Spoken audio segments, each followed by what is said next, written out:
Hello and welcome to a new series I'm trying out. Is Blank Really That Bad?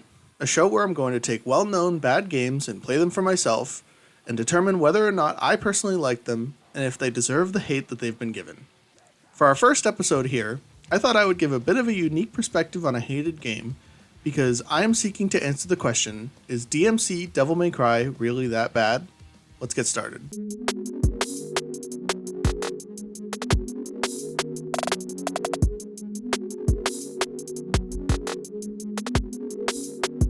Now, I mentioned wanting to give this one a bit of a unique perspective. That perspective is that this is my first Devil May Cry game ever. I know of the franchise, I know the general gist, but this happened to be the first one I picked up. So I'll be looking at this game and how bad it is, not from a DMC fan's perspective, but rather from the viewpoint of an action game lover to see if it's bad to someone with no attachment to the franchise.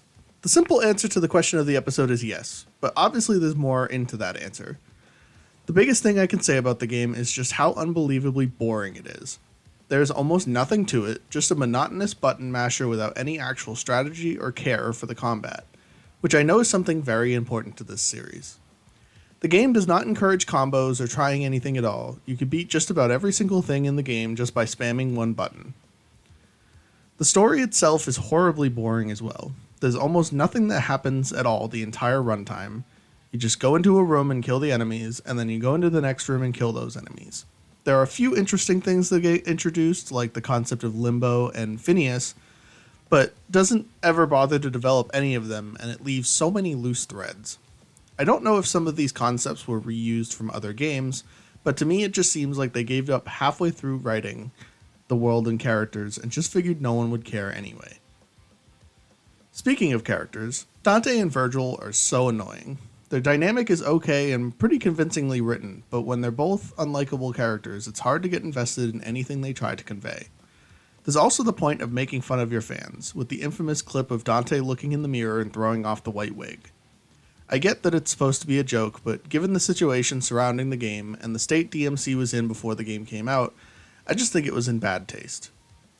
Now, I played the PS4 version that had updated resolution and frame rate, so I didn't find that there were too many major performance issues during my gameplay, though I understand that the original PS3 game had quite a bit of problems, and half the frame rate, so I can imagine that made an already boring game even worse because it played a lot worse.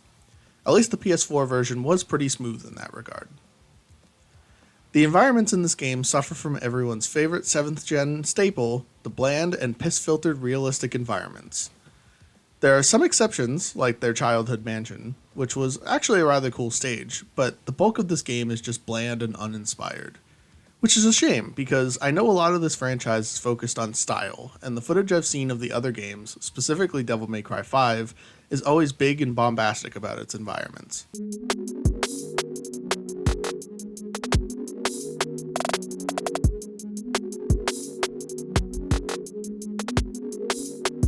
Even looking at it from the outside, with very minimal experience or knowledge of the series it was rebooting, DMC Devil May Cry is inherently a terrible game that's boring, bland, and an insult to the beloved series it came from. Even if you can track down a PS4 copy, I do not suggest that you do, and simply leave this one to rest in the awkward 7th generation. What bad game would you like me to cover next? Let me know in the comments below, and don't forget to subscribe while you're down there. Thanks for watching, and I'll see you next time.